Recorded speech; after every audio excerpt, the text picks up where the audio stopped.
We started COVID Jankari with the sole intention of providing validated information, resources, and ground support to those in distress during the pandemic. Our state-wise communities have over 50,000 people assisting one another, backed by 250 digital volunteers to manage them efficiently. To better organize these volumes, we are building a tech-led crowdsourced matching platform to brace up for future waves of COVID and beyond. We have tied up with a pool of doctors across India to provide teleconsultation to our communities to ensure they get timely help and avoid any kind of self medication. While our objective is to improve accessibility for everyone, we are also looking to subsidize the consultation fee for people in need. Apart from this, we have tied up with Zomato's Feeding India initiative to serve food to the street dwellers and animals during lockdown across various cities in India to support them. I'm Swati Khandelwal, founder of Exemius Health, and today I welcome to the next session of Health Jankari. We are much hosted panel discussion featuring Dr. Sunila, our healthcare expert. Let's talk health. Over to you, Sumiran. Hello, doctor. So I will just give a small introduction of the doctor first. Dr. Sunila Khandelwal is the director of Midlife Women Healthcare and Menopause Center, working as a senior consultant in the Department of Obstetrics and Gynecology, Fortis Escorts Hospital, Jaipur. She's rich clinical and academic experience of over 35 years, worked as professor and head Department of Obstetrics and Gynecology, Mahatma Gandhi Medical College and Hospital in Jaipur. She's also shown her administrative capabilities as medical superintendent. She received her medical degree and master's degree from Savai Mansingh Medical College, Jaipur, and was appointed as faculty in her parent institution in 1982. There's one more very interesting thing about Dr. Sunila. She is the pioneer of first menopause clinic in Rajasthan and has established first HRT research unit in India with foundation of first chapter of IMS. She's created modules for GPS and medical students on midlife women health curriculum and management of menopause, which is in use across the country. And inducted credential in Indian menopause practitioner exam and organized the first convocation for this. So I welcome Dr. Sunila. Please, you have the floor and you can please introduce yourself. Yes. Thank you, Sumiran, and good afternoon, everyone. Once again, a warm welcome to all the participants of the COVID Jankari. At the outset, I would like to convey my sincere thanks to Swati for her warm invitation, and I warmly welcome you all also. I'm extremely happy to be associated with great initiative, and many congratulations to the team, Exemius, who is doing this wonderful initiative, and hope I would be able to satisfy your queries and solving myths and providing you the simple solutions to your concerns through this interesting and innovative platform. So let's talk about women's health. Over to you, Sumiran. Yes, sir. Yes, doctor. So, doctor, the first myth is taking vaccination or even getting COVID can cause irregularity in menstrual cycles. When we talk about women's health, let me just give you the overview that overall in this era of COVID pandemic, the women health is being affected from all ages. When we take the journey from teenage to, till elderly ladies. So that's why we have taken the theme of today. And my passion is to convert this miserable life into meaningful life. And this message goes more meaningful during this COVID era by improving the quality of life, whatever we are having in this adverse situation. So this session will be very close to my heart. And your question is that in teenage girls, what can happen? So when we see these teenage girls, in my experience during these days of difficult situation, when we are all at home, and some girls, they are having some teaching sessions at home, and some are working at home, and all those things with limitations. So I have many patients of PCOS, polycystic ovarian cystic disease, which is a very common disease which has obesity and some acne, abnormal hair growth, and they are more prone to diabetes and hypertension and obesity. So these are the girls which are already having irregular periods, and these, if they are having sitting at home, the weight gain is more, then definitely the risk of COVID is more to these women, these girls, because we all know the comorbidities increase the risk, whether it is a girl or a woman or women of elderly age, whatever it is. So I would advise that, and specifically these girls, they have a vitamin D deficiency. So that's why in these girls, we always advise to take definite good intake of vitamin D. They can just have supplements also. And there is, they can have healthy diet. They should do exercise also. So there is a sort of inflammation, and inflammation is parallel to the COVID also. So we need to take care of that. Second thing which I would really like to emphasize is menstrual health. I think this is a wonderful time to have a close association and spend time with the mother. And mother can teach the menstrual health specifically to the girls, because still the topic is not being spoken in school and mother and everything. And menstruation comes as a shock to the girl. So it is very, very important to take advantage of this time and get the best menstrual health and menstrual hygiene. Thank you, doctor. So the next question is like there was a myth going around that when anyone who is menstruating, they should not get vaccinated. Is this true?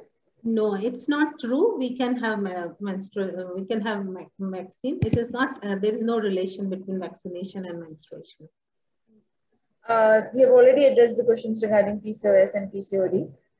So this question is for people having irregular cycles due to any reasons.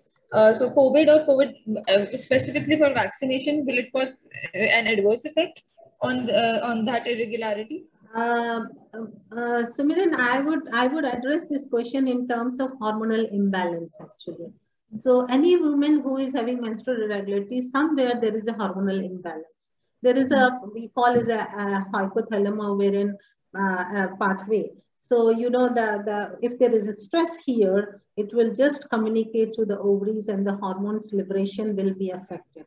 So the anxiety, the stress, the depression, all those things, they adversely affecting the hypothalamus, and that is causing menstrual irregularity. Moreover, I have seen in my patients that because nowadays we are doing teleconsultations, that the menstrual irregularities pattern is increasing because the accessibility to the doctor is not there, and they are just either stopping the hormones, or the affordability is not there because, the socio-economic crisis is also there.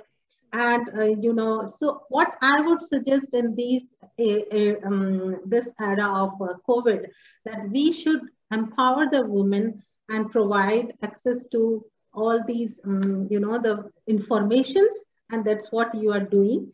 And of course, we need to manage also. So we are providing the digital platform also. And we have to change the attitude and role of the women itself. And to my surprise, in Times of India, I've read the article where there was on the headline that there is still a discrimination. For 1,000 men, only 854 women got the vaccination. So why is it so? So either there is a myth or lack of accessibility.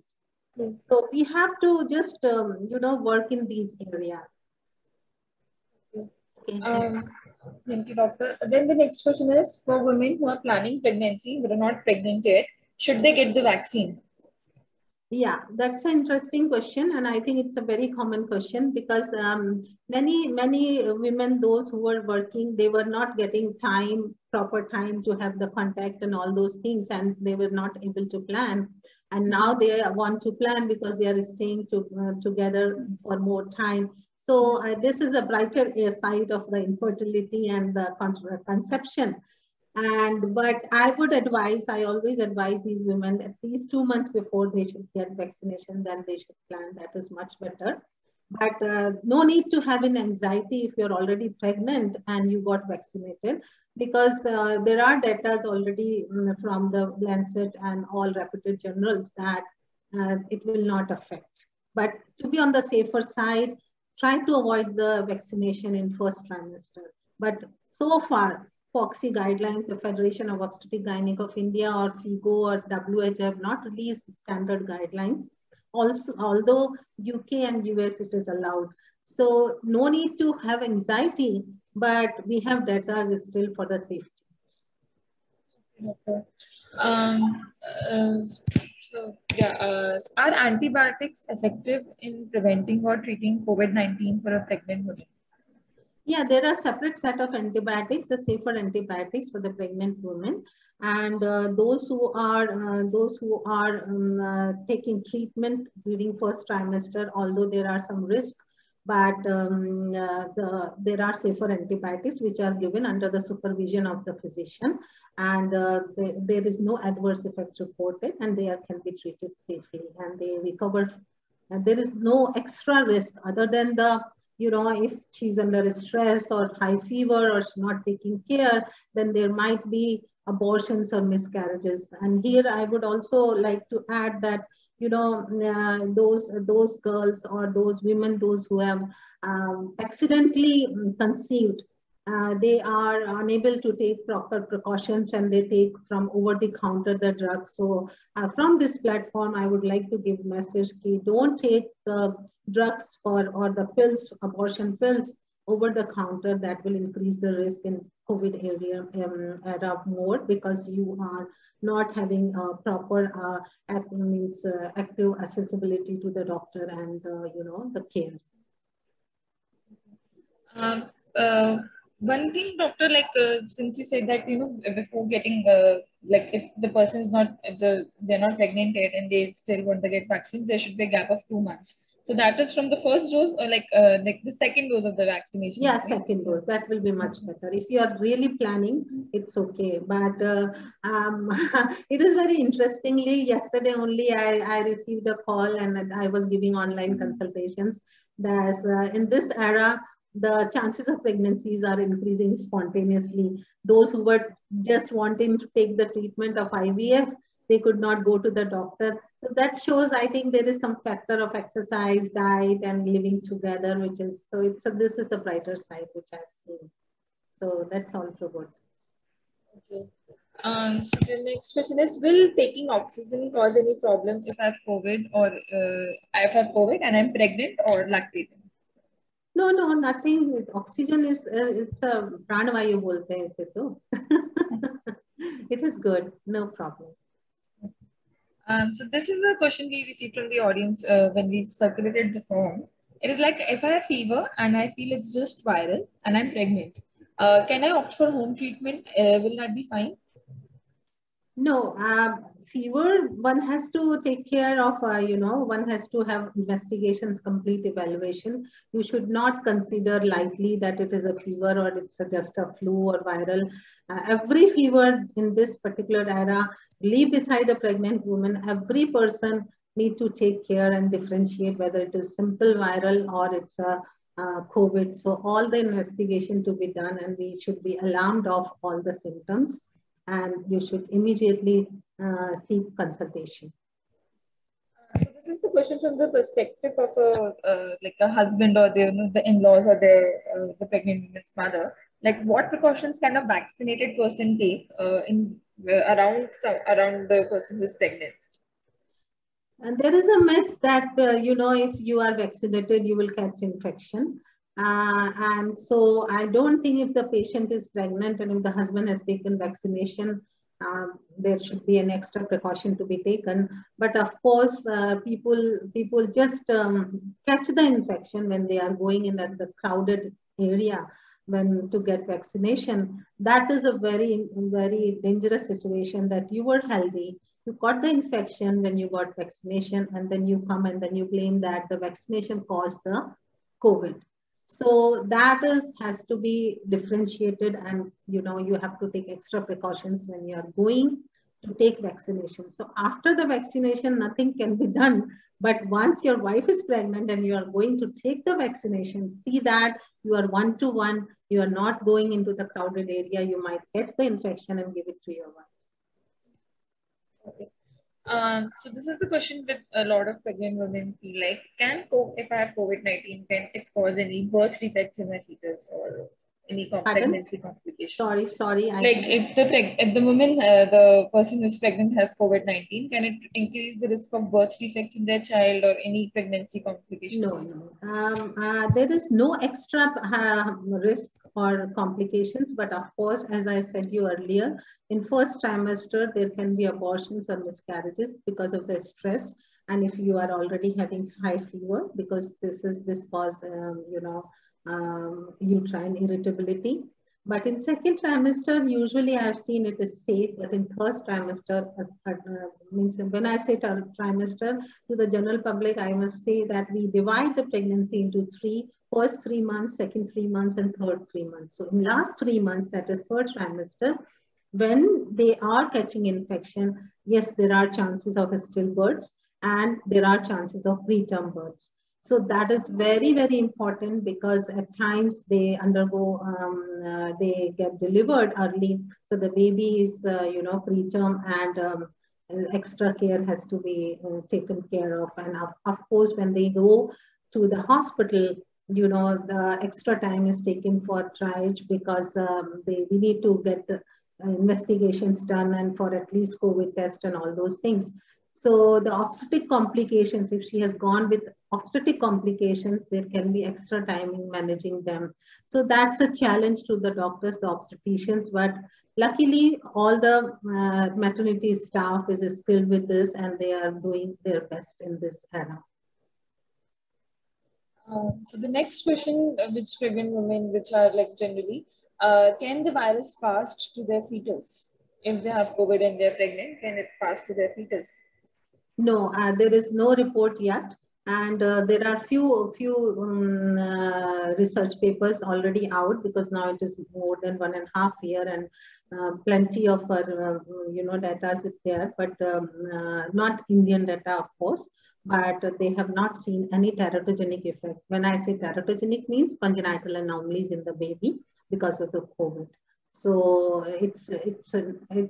I don't think we will have Indian data soon because Indian Council of Medical Research is getting the data, and FOGSI, the Federation of Obstetric Gynecology, is also trying for that. But we should remove this anxiety that once you are having COVID during pregnancy, the baby might be affected. So there is, I recovered from COVID during pregnancy. Should I get vaccinated after 3 months? Because it is usually now said that if you have COVID, you should wait till 3 months to get vaccination. No. It's not that. I would say rather you can get vaccinated even in lactation period also, because it is very, very important. As we always say, the breast milk is the best thing to pass the antibodies and immunity to the baby. So if you're vaccinated, you are doing good to the baby and you are passing antibodies to the baby, and babies are much more stronger. So that is already proven data and proven fact. So there is nothing like 2 months or 3 months. You can be vaccinated during lactation. So is there a specific period after the delivery that mothers should focus on getting vaccinated, or like 1 month? I think I have answered already that immediately you can answer. Immediately, like yes. No problem. Immediately or 1 month or 2 months, whatever it is. But it is good to pass your, the immunity booster and antibodies to the baby. Yes. So the next question is, Dr. Drishti, since many hospitals are now infected with COVID, how can it be ensured that the delivery is in a safe environment? As I told you, now every hospital has taken extra precautions with all PPE kits, all safety measures, extra sanitization, extra sterilization, and all emergency care, ICUs, because these are the ladies who can develop more serious complications, because if they are obesity, if they are hypertensive, if the pregnancy is complicated with diabetes and hypertension. So like any other person, if the pregnancy is normal, it's fine. She will deliver normally. Of course, the doctors are taking extra precautions and the maternity care hospitals are really fully equipped with all these things. So there shouldn't be any anxiety. But of course, if you are having obstetric complications or if you are having medical complications, yes, there are chances. So you might end up in going into ICU and all of this. But here I would like to clarify one myth also that people say, most of the ladies, they are worried that if I'm COVID pregnant, if this pregnancy is with COVID or, I suffered, the doctor might do C-section for me. So it's not like that. She will deliver normally. If she has any other indication for cesarean section for obstetric reason, of course, we are going to do C-section, but not for COVID only. So it's safe. Maternity care is being given, and specialized hospitals, they are rather, I would say the tertiary care hospitals are needed now for this. And I'm sorry to say the rural population is suffering, and because they are, accessibility is decreasing. So that I think government has taken care of to shift them to the secondary or tertiary hospitals. So doctor, during pregnancy also, like if the term has not ended, but still some women feel contractions. The technical name for them is Braxton Hicks, I think. The complications, Braxton Hicks. Contractions. Yeah, sorry. Yeah, so basically if that happens, like if they are experiencing that pain, then how should women, like, do they go to the hospital? They are afraid that they will get COVID or I'm really happy that you have used the scientific term Braxton Hicks concretion. To the layman, the participants, those who are listening to me, I would say that during pregnancy, there are some contractions which are not painful. These are Braxton Hicks contractions. So if you think that your abdomen is getting tight and the baby's little bit, having like hard abdomen is there, but there is no pain, so no need to worry that. That is a normal uterine contraction, which happens during pregnancy often. That is Braxton Hicks. But you have to differentiate whether this is a labor pain or a Braxton Hicks. So once you are having pains which starts starting from the front of the abdomen and going back and also towards the thigh, that is a true labor pain with some discharge or some watery discharge. And so that is and if there is no constipation. So you need to differentiate whether it is a true labor pain or a false labor pain. So false labor pain, no need to, if you are constipated, if there is no pain is only over the front of the abdomen, there is no discharge, there is no watery leaking or rupture of waters. But if other things are there, immediately you should go to the hospital. So it is not the COVID, it is the usual way we counsel the women that these are the symptoms of going to the hospital and these are the symptoms of the labor. So I guess this is also answered, but I'll try to cut it short. Like, how can a proper labor pain can be managed with women? All the 3 stages of labor, we divide the labor into 3 stages, and it depends on which stage the patient has come. And as I told you, I will not go into detail because it's the scientific part. But as I told you, the only anxiety is that if you are stress-free, if you are cooperating, there are more chances of having normal delivery. Of course, we do have painless labor, we do have availability of C-section, but we don't do C-section for any other reason other than the obstetric reason or the fetal reason. But painless labor, if you want, we can give. So doctor, there is also part of postnatal depression. Do you think that because of COVID, the chances of having postnatal depression have increased, and what can we do to avoid it? Yes, Sumiran, actually, there is already an entity which exists that is called as postpartum blues. That means sometimes the women, those who have delivered recently, they are depressed, they are under fear, sometimes they have some psychosis or something. But in this COVID time, as you rightly said, the patient is worried about the feeding, how the baby will be fed, how we can feed, whether it is safe or not, whether we should take vaccine or not. my baby will grow normally or not. So these all anxieties can cause decrease the mental health of these women, and they can face some postpartum depression. But if you have given them good diet during pregnancy, when I say diet, diet is like rich in nuts, rich in proteins, good dairy products, and good lifestyle, means sleep hygiene, and the personal hygiene, and the good feeding habits, all those things, and family support, most important, family support.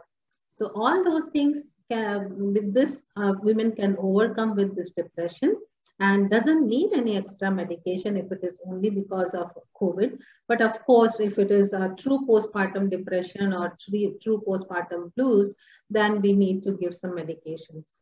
But I don't think in this era, there is something which is something which is coming up more. But of course, we need to keep this in our mind, and treat these women more empathically, and more counseling is needed. So next question is like, what precautions should mothers with confirmed or suspected COVID-19 take when they're breastfeeding? Breastfeeding is we can allow breastfeeding. Only thing is that the droplet infection should not go to the baby. So extra precautions, hand washing, double layered mask, and after each feed, cleaning the breast area and the baby's mouth, and cleaning the hands, and distancing should be made. So minimum handling of the baby, but of course the feeding can be allowed. So this is kind of along the same lines, but after breastfeeding, should the mothers with COVID-19 like just involve them with baby for breastfeeding, or just be separated also? I told you there is no need for separation, but minimal handling, the feeding should be done by the mother, no problem. Otherwise, other things can be taken care of, because she's already weak. The mother is already weak. The other things can be tackled by the attendant or the mother or the grandmother or whatever, but not the woman herself who so very simply delivered. So doctor, this is the question, like how, like what contraceptive, or like if the person has accidentally conceived, how can we get an abortion during this COVID period? Should we go to the clinic? I think I have addressed this, that firstly, I would say that you should avoid, you should have safe practices, and but if accidentally, if you have conceived and you don't want, it is unwanted pregnancy, then of course with the consultation of the doctor only you should take abortion pills, because I have seen in this COVID era that usually for first 49 days we can allow the abortion pill so that it can have safe abortions, but after that it is always a complications, and we want to minimize these women, these girls or the women to go to the hospital for the cleaning up of the uterus, that is called as evacuation or dilatation of curettage or something like that. So please don't take over the counter pills, because pharmacists, they are selling, but don't take without telling to your doctor, because we always get some investigations done before prescribing these pills, and we need to confirm whether after the pill the uterus is empty or not, so that you will get the normal regular period or not. So in case you have taken the pill and you think so that it is already cleaned up and you are not getting your next period, might be either there are some pieces inside, in which case you can bleed a lot, it will be a serious complication, or the pregnancy is still continuing, which will having all teratogenic effect. So through this platform, this is my strong message to all girls and the women, those who have accidentally conceived. Thank you, doctor. Then doctor, this is vaccination can cause earlier onset of menopause. Is this true? No, it's not true. Vaccination is it's the same like any other woman. So I would say the menopause is a natural event. And it's again a hormonal transition, and it can be a natural or the artificial one, like chemotherapy or after the surgery, or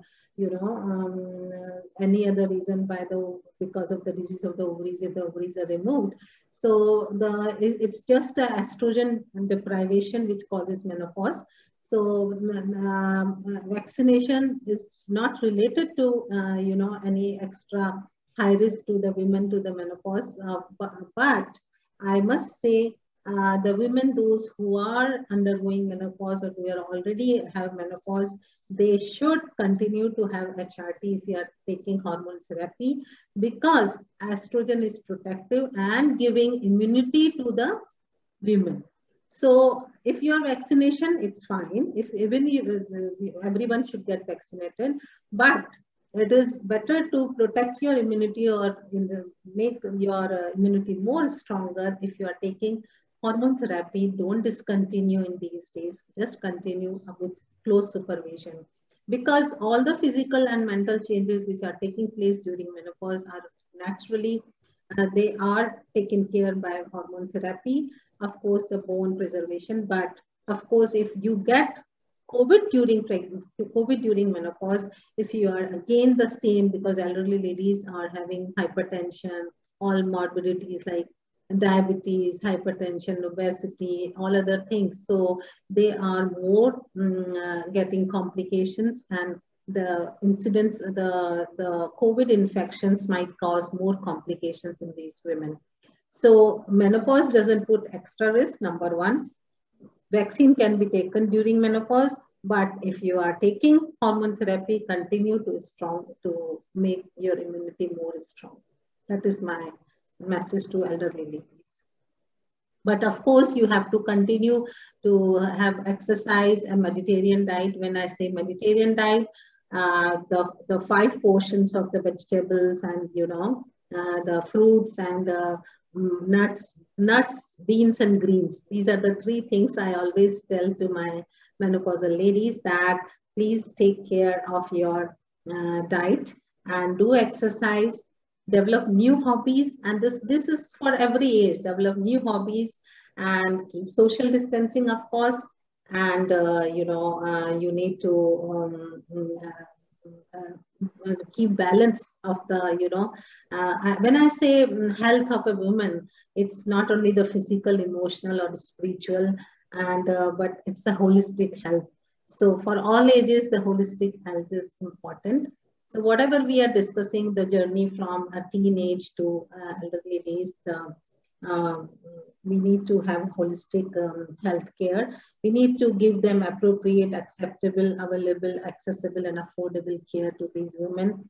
And none is safe until everyone is safe. So women is not the same. And through the home, hospital, and telemedicine, we are giving the medical care. But I would say definitely that we need to break the silence. The women, they are silent. They don't come up with the problems. So break the silence, and it is very, very important to keep the health of the women, because they are the key for the family, for the society, and the nation. So that's my message. And over to you, Samita. Thank you, Doctor, for this very informative thing. And now we will take the audience Q&A. I will request Apurva, and I'll just spotlight her for everyone. Hi, Apurva. So she'll be taking for the audience Q&A. Hi Simran, thank you ma'am for this informative session. This was really needed. Even I am a woman and I have some questions, that keep coming to my mind. There are some questions in the chat box. I will direct them to you. So there's one question. What tests are required to be done before planning for pregnancy in the course for a child? Kindly elaborate on it, precautions if any. Thank you. That's the question. Okay, thanks, Apurva. I think this question is much needed in otherwise also, because we call this as preconception counseling. So every couple, those who are planning for pregnancy, they should have complete evaluation for their health. When I say health, that means it comes like all the blood investigations and all genetic markers and all those things. So routine count, blood group is most important. For any infections we need to rule out. Of course, if they are planning for pregnancy, any family hereditary diseases like diabetes or hypertension, we should be knowing that. And if they are, we need to treat them. And the most important is the weight.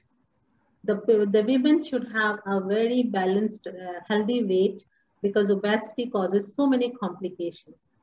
And if there are menstrual irregularities, if she was a case of PCOD, all those things have to be treated in advance, because all other associated medical complication will complicate her pregnancy. For the man, I would say the healthy semen analysis has to be done, and we always see the markers in the semen that everything is fine, so that if they are trying for pregnancy, they should conceive. Here, I would like to say, any couple who is trying for pregnancy for 1 year, if they don't achieve, they should seek the attention, and they should be knowing that what is the safe period, what is the conception period. So all these things we should explain to the couple before they plan for the pregnancy, and accordingly they should seek the medical attention. One question is, now during the pandemic, since we are all locked down at home, so the physical exercise has been, totally reduced. So is it leading to more, women irregularities in their periods and menstrual cycles? Yeah, is there something we can do to avoid it? Yeah, definitely. As I told you, the obesity itself leads to irregularities in the menstruation, as we see commonly in PCOS women, and also in women with reproductive age, because the hormonal imbalance is there, and the hypothalamus and ovarian ovarian pituitary ovarian axis, HPO axis, which we say usually is, the balance is, there is disbalance and dysregulation of this axis, and so it causes menstrual irregularity. Of course, if you have noticed, when you were teen, if you're during exams, if you are stressed out, there is either menstruation is absent, or there is some excess of menstruation. So stress is a big factor for menstrual irregularity. And so we should have a very good, we should not have sedentary lifestyle. We can exercise at home. And I often say to my girls and women that you can do gardening, you can do, cycling at home, you can have dancing, you can have joint session with the dance and all those things. And, and you can have yoga. That is very, very important, body, mind, and soul. So these have a positive effects on menstruation, and of course they are proven that the stress levels and HPO axis disbalance, they all causes menstrual irregularities if there is no pathology in the uterus. Thank you, doctor. So there's another question that we got on the Google form that we floated. So it says, is having pain 2 weeks prior to the onset of menses every month normal? Having painful periods is normal? That's the second question. 2 questions. This is called as, we term is that dysmenorrhea, that is a painful periods. It's very common. We should not consider this as abnormal until there is severe pain that is means hindering in regular activities. The girl is unable to go to the hospital, or going to can't do anything, or having vomitings also. So that is a severe disorder which can be treated by medicines. Otherwise, for routine dysmenorrhea, we just give simple medications like Meftal-Spas, or you just say antispasmodic drugs for the first 2 days, and there is nothing abnormal in that. But of course, if you are having severe dysmenorrhea, you have to be investigated. The next question is by Kirti. She says, one of my friends is pregnant. She has taken the first dose of COVID vaccine. Can she take the second dose? Is it safe? This is a very tricky situation actually, because all the data who are coming related to safety of vaccination and pregnancy are coming from US and UK, and they have a very strong guidelines that yes, it is safe. But in coming to the Indian context, I would say still we are waiting. The matter is still in the High Court. Rather, the WHO has already, but the WHO has released the guidelines that the benefits outweighs the risk. But since she has taken already, I think there is no point in deferring. She can take the second one. It's a tricky situation. I will leave this decision to her. But if she considers, you know, the 90% positive results coming from the guidelines, I think we should give her. So the next question is, what should be the strategy to be taken by a woman who wishes for a normal delivery? I think that has been answered. Yeah, that is already taken already. Maybe some people joined it later, so maybe they still have that question. So you know, in first trimester, of course, I will divide the whole pregnancy as I have divided into 3 trimesters. In first trimester, there might be increased chances of abortion and miscarriages. So you have to investigate it, get the regular antenatal visits, and get the routine blood test and first scan in first trimester, and get all the investigations done for obstetric complications or the medical problems. In second trimester, it is just a progress which we see whether the baby is growing well or not, whether there are any congenital malformations or not. So we should get the antenatal visits. Of course, the diet is very important. She should have a good sleep, good diet, good amount of protein, good amount of calcium, good amount of iron, good amount of folic acid. Folic acid always prevents the congenital anomalies. So folic acid is always being given. She should be aware about the fetal movements. So she should check whether fetal movements are going okay or not. If she's having swelling over the feet or if she has some dizziness, she should immediately contact the doctor. And the growth of the baby can be seen by a second scan, which is done in the second trimester. Of course, in third trimester, the most important thing is to see the fetal movements are very, very important to notice. We give them a chart that is called as fetal kick chart. That means 3 times a day, just lie down 1 hour and see how many movements you are having. So total 10 to 12 movements in 3 hours should be there. Okay. So 8 a.m., 2 p.m. and 10 p.m. This is a very, very simple test one can do at home to assure that the baby is okay. Of course, if you are having, again, dizziness or blood pressure, the swelling over feet and all those things, and then you have to check with your doctor. We again repeat the test during third trimester, and the third scan is being done, whether the baby is growing well, whether the cord is at proper place, because there is a condition which is called as cord around the neck, where the baby's cord is around the neck, and that can cause unexplained stillbirth. But when we see that baby, that the cord was around the neck. So this is very, very important to notice the fetal movements and get the ultrasound done and check for any discharge and all those. And I have already described, just differentiate whether it's a true labor pain or the false labor pain. And if you are having true labor pain, which is starting from back to the front, and if there is discharge or anything, you should immediately report to the hospital. Thank you for answering this.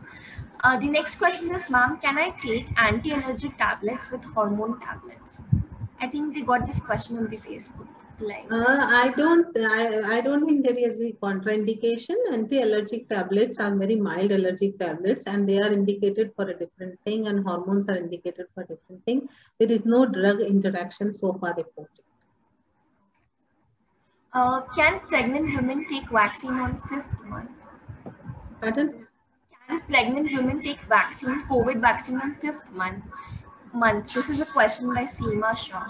I already explained that from WHO, they have released that the benefits outweighs the risk, number one. Indian data, Indian Medical Council Research and the Federation of Obstetric Gynaecology Society and Federation of International Obstetric Gynaecology Societies have released the guidelines, and they have sent the recommendations to the government, but still we are waiting for the approval. So far we are not prescribing COVID vaccine. We are not allowing COVID vaccine during pregnancy, but data from Lancet and other countries have already come, mainly from UK and from US. They have given vaccine and the babies have delivered, and there is no problem in the mother and baby.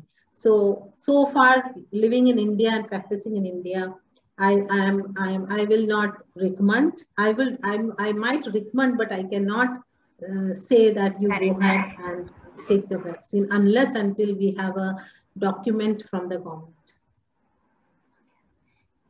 The next question is a general question which asks, what type of diet is required for a woman preparing herself for pregnancy? So like what kind of foods, nutrition that she should, be taking, and what should should she not be taking? As I said earlier, a diet which is leading to a healthy weight is important, because weight is the most important thing before planning to pregnancy. So a diet rich in fruits and vegetables, whole cereals, diet rich in folic acid, which prevent the congenital anomalies, diet rich in dairy products, diet rich in iron. All these things are required to keep the body healthy. And of course, all those junk foods and all these things, we always avoid these things because they cause obesity. There is nothing specific food material which is not to be given to the women, those who are wanting pregnancy. But of course, our own herbs, they are good for hormones. So it's okay to give them, but there are myths ki ye garam karta hai. There are something which so I would not say anything related to this, but a balanced diet, a typical Indian food, which is a balanced diet, of course, high calcium, high protein, low carbohydrate, low fat diet, rich in cereals, and rich in vitamins, rich in antioxidants should be given. Thank you, ma'am, for answering this. I have one question. Like, what is a normal period cycle? Because my cycle is like extended by a month plus week, and मतलब normally पूरे year में ऐसा ही होता है. Is it normal, like, or is it something? I'm really happy, Apurva, you put forward these questions, because I always feel that there is always a lack of education related to menstruation even in modern world and modern girls, because what to say about the rural girls, even the modern, and coming from your mouth is something very important to me. So we must know that 28-day cycle is a normal cycle, and the total duration of bleeding should be 3 to 5 days, not more than that. And it should be average amount of bleeding. If the cycle is more than 30 days, or if the cycle is less than 26 days, it is abnormal, right? So the range is from 26 to 30, not beyond, not before, not after. If you are having delayed periods, there are reasons, whether it is a medical problems like thyroid, most common is thyroid, or some stress, as I told you, or PCOS. These are the three most common cause of delayed periods in girls. However, early periods could be hormonal imbalance, because early there is HPO axis having some fluctuations, and that is like puberty, menorrhagia, and young girls, sometimes there is profuse bleeding and it continues. So that needs a strong attention, and we need to regularize those cycle and minimize the blood loss. But the girls, those who are having irregular delayed periods and scanty periods, they should be investigated for polycystic ovarian disease, as I told you, and there is a cyclical treatment which should be given. And even in COVID times, if the women or the girl is taking treatment of this type of hormonal treatment, they should continue. They should not at all discontinue. They can have teleconsultation. They should continue their hormonal, since we are talking for COVID times. Thank you, ma'am. Thank you for answering this. This was a personal question. So. You need to notice about other things, that the menstrual irregularities associated with acne or overweight or all those No, things. like I don't see any other symptom, and also So, I am also on a so you, medication, like okay. epilepsy. So Oh, so you didn't tell me this one. So this might cause a menstrual irregularity. So that is the important thing you brought, which I forgot, that if you are on medications, please ask your doctor whether these medications are causing you irritability or not. Thanks for reminding me. So, doctor, I have one question. Can I ask? Yeah, sure. Yes, sure, sure. Yeah, so there are a lot of shift is going towards usage of menstrual cups during your menstrual cycle. So is it safe using those? And since we all are like equipped with using sanitary napkins. Again, this topic was very close to my heart, and I worked across the nation. We published an article in Times of India on the front page. And in my city itself, in my state, I have communicated this concern to our chief minister also, and not chief minister, the health minister, and they took it very seriously. And we started vending machines for the sanitary pads and all those things. The reason being, in my experience, I have seen either the women is using some dirty cloths, or the modern girls, they are using all status symbol like hi-fi good sanitary napkins, right? But the fact is, we have to be very, very cautious, because all these sanitary napkins, they have bleaching powders or dion, which is carcinogenic, which can cause allergic reactions, which can cause menstrual irregularities. So we recommend, and our FOXY and all those associations are putting a strong foot over this, over the government, that we should stop these commercial products, and we should just go back to the simple cotton napkins, having gauze with some cotton inside, and you can use those. So go back to your normal, not the dirty cloth, not the hi-fi sanitary napkin, but a simple sanitary napkin, simple sanitary pad, which even you can prepare that. So that is the best thing which you can do.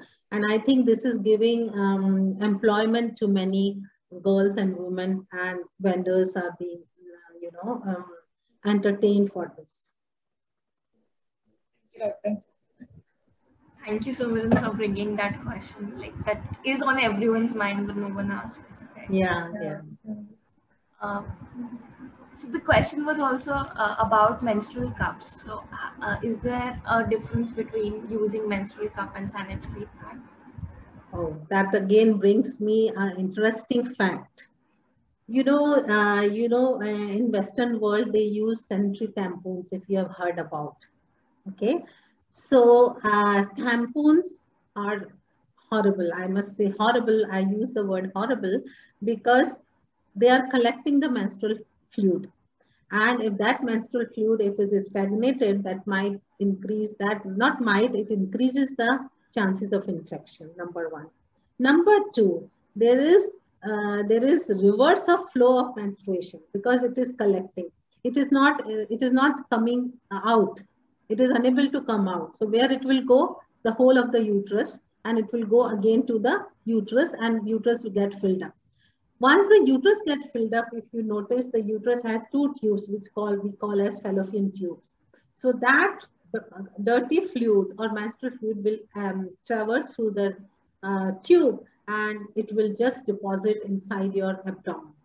And that's a dangerous situation we call is endometriosis, which can cause a severe damage to pelvic organs, which can cause severe damage to your intestines, and it will hamper the chances of fertility. These women are having lifelong pain in pelvic area. They can have hysterectomy at later age, and they are unable to conceive.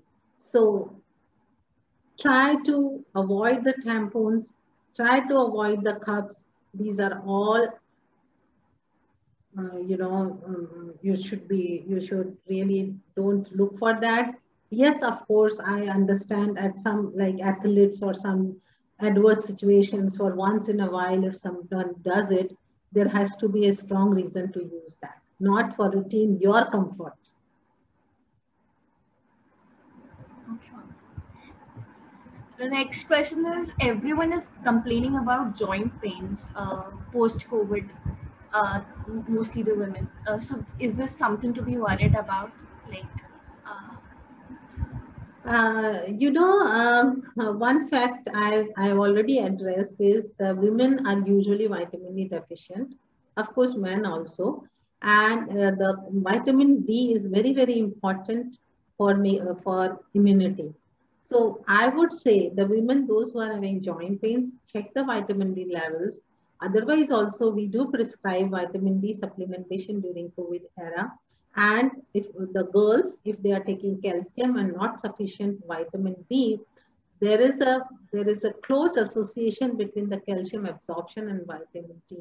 Because unless until you have a good level of vitamin D, even if you are taking calcium, it will not be absorbed. So because and on the other hand, if you are taking both and still you are having joint pains and your vitamin levels are still low, that means that calcium and that vitamin D is not absorbed, because vitamin D is a fat soluble vitamin, and unless until whenever you are taking once in a week a pill of vitamin D, you have to take a good amount of fat with that vitamin D. It will not absorb.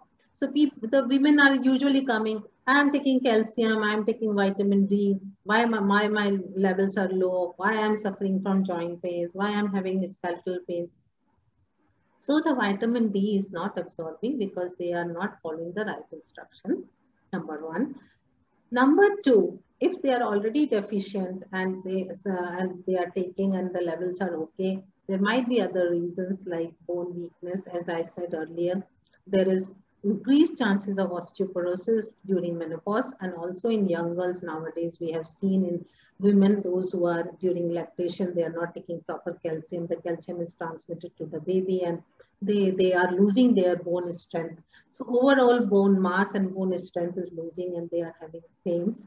So all these aches and pains are otherwise also can be there, but during COVID, after the COVID, because of the letharginess and all those fever, all those things, they experience more in post-COVID time.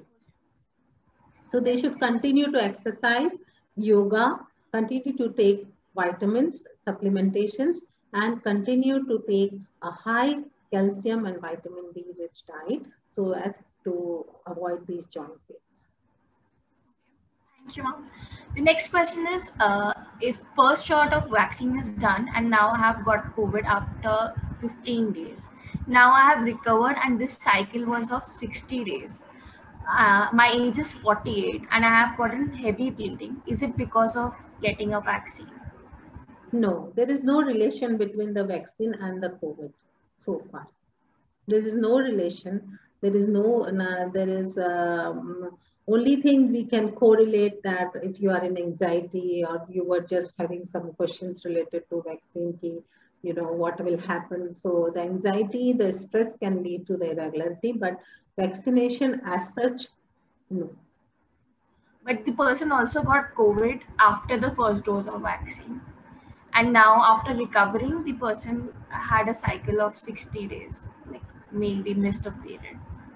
So can COVID lead to missing periods? No, I don't think so. I don't think so because the hormonal imbalance and COVID doesn't go parallel. But these women, they must realize that whenever they were under stress, they had irregular or missed periods. So if in past they had the same thing, they might experience this time also. As I said earlier, the girls, those who are having, the irregular periods, delayed periods during examination or some, any stress phase of their life. In the same way, this is the biggest stress nowadays going on. So of course, one can expect the irregular delayed periods.